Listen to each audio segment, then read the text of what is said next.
अंधेरा छा चुका है और सन्नाटा इतना गहरा है कि आपको अपनी ही सांस की आवाज़ सुनाई दे रही है।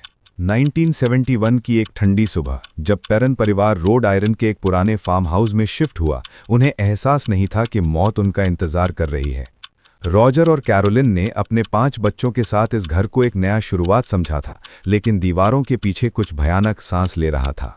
पहले दिन ही उनका कुत्ता घर के अंदर आने से इनकार कर देता है और अगली सुबह वो गार्डन में मरा हुआ मिलता है।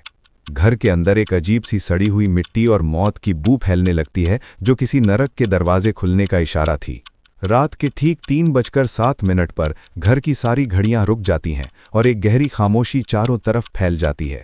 कैरोलिन के शरीर पर नीले निशान निकलने लगते हैं, जैसे कोई इनविजिबल हाथ उसे सोते में दबोच रहा हो।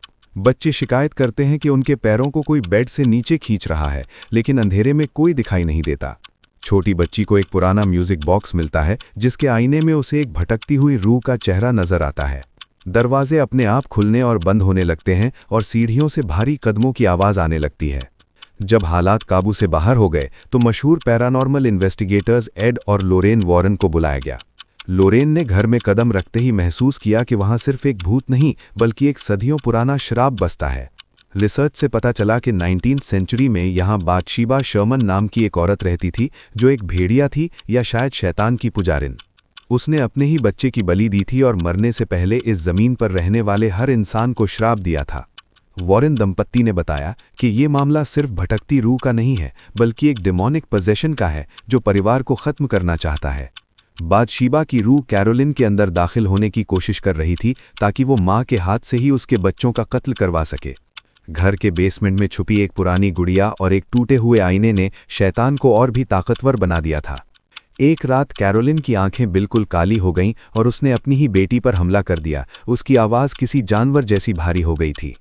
एड वॉरेन ने फैसला किया कि वो खुद एग्जॉर्सिज्म करेंगे क्योंकि वैटिकन से परमिशन लेने का वक्त नहीं बचा था। कमरे में कुर्सी हवा में उड़ने लगी, पर्दा फट गया और दीवारों से खून जैसा तरल पदार्थ निकलने लगा। हर तरफ चीखें थीं और ऐसा लग रहा था जैसे जमीन फटकर उन्हें अंदर खींच लेगी। बातशीबा की रूह ने कैरोलिन को पूरी तरह जकड़ लिया था और वो बार बार कह रही थी कि ये सब मेरा है, लेकिन माँ की ममता और वॉरेन की दुआओं ने मिलकर उस शैतानी ताकत को एक पल के लिए पीछे ढकेल दिया। सूरज की पहली किरण के साथ ऐसा लगा जैसे शैतान हार गया और घर में सुकून लौट आया है। पेरन परिवार ने वो घर हमेशा के लिए छोड़ दिया और दुनिया को लगा कि कहानी खत्म हो गई है। लेकिन कहानी का असली मोड़ तो अब शुरू होता है जो दिमाग घुमा देगा। वॉरेन ने उस घर से निकलते वक्त वो म्यूजिक बॉक्स अपने साथ ले लिया और उसे अपने ओकल्ट म्यूजियम में बंद कर दिया। सालों बाद जब रिसर्चर्स ने उस घर की असली हिस्ट्री निकाली तो उन्हें पता चला कि बातशीबा कभी वहां मरी ही नहीं थी।